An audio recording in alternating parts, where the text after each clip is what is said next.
Welcome. We're very happy to have everybody here, and we are delighted the Lone Star Foundation and Americans for Prosperity are co-sponsoring the Right Online booth, and we're delighted to have with us Railroad Commissioner Michael Williams, who's been a real leader in promoting our domestic oil and gas industries and Texas energy generally. Welcome, Commissioner Williams. William, it's good to be with you. Thanks for the invitation. And, you know, one of the things I was mentioning, we had Commissioner Jerry Patterson here earlier, and we were talking about, my comment was, we really have a choice in America. Either we can have our Texas oil and gas industry produce barrels of oil, and every barrel of oil we produce we can use here. But if we don't do that, if we don't do domestic drilling, we don't do domestic exploration, every barrel we don't produce here, we're likely to import from people who are not exactly Friends of America's fan club. William, you're absolutely correct. There's no doubt that we have to be about the business of going and exploring for American energy here in America. Obviously, that provides jobs in America, that provides us with that particular commodity here in America, that helps, particularly for us in Texas, that pays for our schools and things of that nature. But I want you to think about something else. The option is not simply to produce American energy or import. There's also a third one that I encourage you and others to think about, and that is also to produce not just American crude, but American natural gas, and to create a market for American natural gas as a transportation fuel, you know, particularly for fleets. I mean, and that is an opportunity that we have. I mean, we're told that, you know, in today's, we have about 100-year supply of American natural gas at today's consumption rate, and that is a real possibility to use American natural gas as a transportation fuel.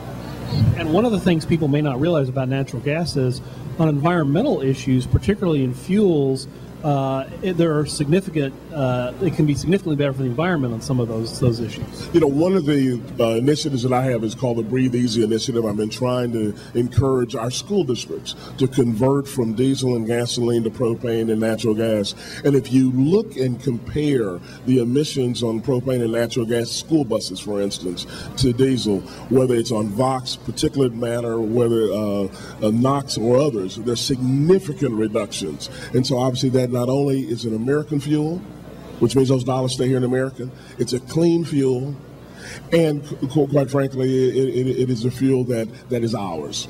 You know, the current administration in Washington, D.C. is trying to create kind of an either-or world, that either we have conservation or we have production. And what we've been doing here in Texas is kind of a both-and philosophy. We can look after our environment and we can have a strong domestic energy industry. We can do efficiency and we can also, you know, use the devices and get from point A to point B. And that's why we have Texas being both a leader in domestic energy production, but also a leader in wind power, right, and finding new ways to use our existing resources for other uses and for more efficient uses. So talk a little bit about how we've been protecting the environment. As it relates to power, the generation of electricity, the Texas policy is all of the above. We recognize that we have to use natural gas in order to generate power in this state, and over 50% of the natural gas that we generate, consume in the state is natural gas fired. We recognize that we have to go about the business of advancing, accelerating the development of clean coal technologies, because today coal provides a third of the power that we consume in the state. But I realize that when you talk about coal, people think about SOx and mercury and other kinds of emissions. So I tell folks, they think about all that black stuff that goes up in the air. And I'm partial to black stuff, and I understand it. But they're concerned about it. But that's why we have to advance the development of clean coal technologies. We also, in this state and in the country, have to bring back the nukes. 75% of the power that's generated in France is nuclear fired. 35% of the power that's generated in Japan is nuclear fired. My goodness, if the French can figure it out, surely we can.